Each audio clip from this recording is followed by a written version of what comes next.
Esse projeto ele surge no contexto de descarbonização, né, de necessidade de descarbonização, de necessidade de desenvolvimento de processos inovadores para captura e conversão de CO2. Então, esse projeto foi uma oportunidade para a formação de recursos humanos a nível de doutorado, com a aluna Rebeca, aluna do Programa de Pós-Graduação em Materiais aqui no FRN, e também formação de pesquisador a nível de pós-doc, que é o Tiago Roberto, que é professor do IFRN. Então, foi uma excelente oportunidade para colaboração internacional entre os grupos, né? O Laboratório de Tecnologia Ambiental, situado aqui no FRN, e o ICB, na Saragoça, Espanha, que é um centro de referência na área de Química Loop. Esse projeto, ele tem como objetivo o desenvolvimento de materiais para o processo Química Loop. Então, são materiais naturais, no nosso caso, minérios brasileiros, né, que serão utilizados como carreadores de oxigênio, porque essa tecnologia ela tem um grande diferencial, que é um processo que se realiza em ciclos fechados, e quem transporta, quem fornece esse oxigênio para esse processo são os materiais carreadores de oxigênio ou transportadores de oxigênio. E a nossa missão é desenvolver esses materiais para que eles possam ser aplicados nesse processo. Fizemos isso e testamos aqui na FRN e também levamos esses materiais para serem testados na Espanha pelos pesquisadores que foram fazer o seu desenvolvimento em conjunto com o grupo da Espanha.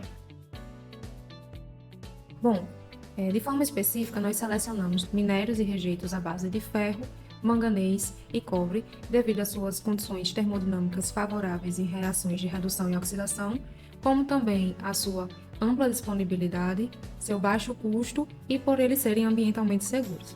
Então, inicialmente, fizemos uma caracterização, uma análise para conhecer esses materiais, e aí partimos de técnicas desde fluorescência de raio-x para identificar sua composição química, difração de raio-x para entender melhor e identificar as fases cristalinas, MEV para conseguir avaliar e visualizar como é a morfologia de cada partícula, TPR para conhecer o comportamento de redução daquele material, como também testes para ver a integridade da partícula, a taxa de atrito e a dureza da partícula através da sua resistência, utilizando um dinamômetro. Além dessas caracterizações, fizemos testes de reatividade e determinação da capacidade de transporte de oxigênio na termobalança adaptada, utilizando diferentes gases, como hidrogênio, metano e monóxido de carbono.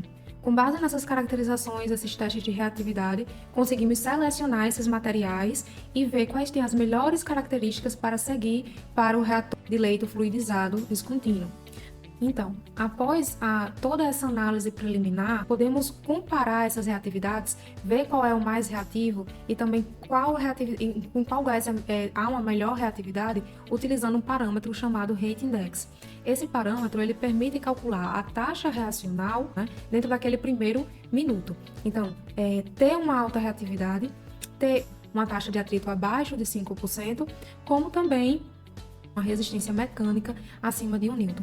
Se eles tiverem inicialmente essas características, podemos seguir, eles são adequados para os processos de recirculação química e podemos seguir para testes no reator de leito fluidizado descontínuo, que chamamos de reator BET.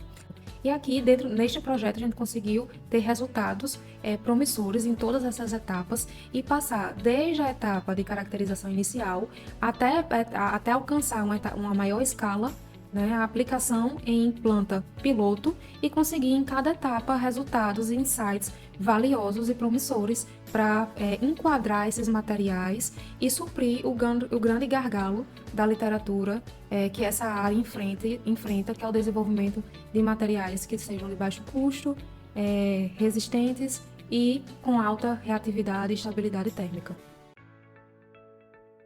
Então, após a caracterização inicial desses transportadores de oxigênio e avaliação da reatividade deles em termobalança, a gente faz uma pré-seleção dos materiais que tiveram melhor performance para eles serem avaliados em um nível de maturidade tecnológica maior. Então, a gente sai de uma microescala, que seria equivalente à termobalança, né, os experimentos em termobalança, e passa a avaliar esse material em uma escala de reator, onde a gente passa a usar uma quantidade maior de material. Então, a gente sai de uma escala onde a gente testava cerca de 50 mg de material para testar agora 200 mg de material em um reator semicontínuo de leito fluidizado. Então, neste reator, a gente avalia não só a reatividade desses materiais com os mesmos gases que foram avaliados na termobalança, ou seja, metano, hidrogênio e monóxido de carbono, como também agora a gente consegue avaliar o impacto dessas reações que este material sofre dentro desse reator na sua integridade física. Então, agora a gente pode avaliar a questão da atrição que esses materiais sofrem, né, o desgaste que esses materiais sofrem dentro do reator após passarem por múltiplos ciclos redox. Então, neste projeto, a gente passa por uma etapa de seleção progressiva, digamos assim. Então, eles primeiro passaram para a etapa de seleção na termobalança, seguiram para o reator semicontínuo de leito fluidizado, onde esses materiais são novamente selecionados e os que apresentarem as melhores performances, ou a melhor performance, no caso deste projeto em específico, ele segue para uma avaliação, novamente, em uma escala maior, uma escala de maturidade tecnológica ainda maior, ou seja, ele segue para avaliação em uma planta piloto. Em relação a esse projeto, né, a última etapa era aplicar ele em uma escala piloto, né, que se assemelha às condições industriais, né. Então foi a última etapa do projeto, em que o material de manganês pré-selecionado foi submetido a uma planta piloto, na qual utilizou um resíduo de biomassa, né, proveniente do pinho, e foi submetido em diversas condições experimentais, né. A gente avaliou questão de combustão, a eficiência da captura do CO2 e a eficiência do processo, né. E ao final do processo a gente teve resultados animadores, né, para uma possível aplicação industrial desse material. Como anteriormente já foi relatado, né, esse projeto vai ocorrer em etapas, né, principalmente inicia com diversos materiais e vamos testando, caracterizando, aplicando em escala menores até a escala maiores, né, e vamos selecionando os materiais devido às suas propriedades, né. E esses materiais que foram selecionados para o sistema descontínuo e contínuo, né, apresentaram boas propriedades que são promissoras, né, para maiores investigações e maiores testes, né, com mais tempo, né, para, quem sabe, eles possam ser aplicados em uma escala industrial, né, para que esse processo se torne viável. Agora, os próximos passos, basicamente, é a gente aumentar o tempo de análise desses materiais, né, submeter a mais horas, mais investigações mais aprofundadas para melhorar suas propriedades, né, e sanar lacunas que ficaram nos experimentos, né, como aumentar o tempo de vida útil, aumentar o tempo de operação para ter uma certeza maior de sua possível aplicação industrial.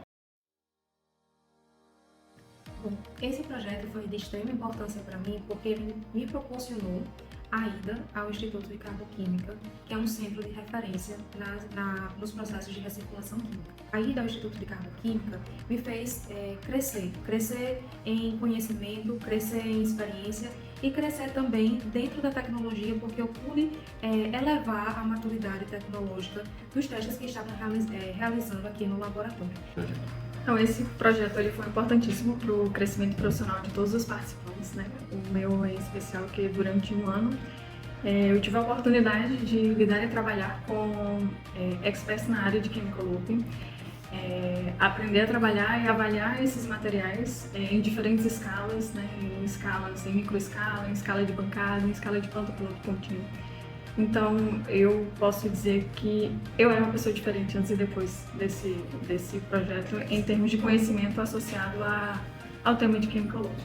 Aumentei experiência, basicamente, em outros processos de chemical looping que eu não conhecia, como CRO e com biomassa, para que possa repassar esses conhecimentos e informações para os demais estudantes, né, e colaborar com os demais pesquisadores para que cada vez mais nosso grupo se torne uma referência na área de chemical looping.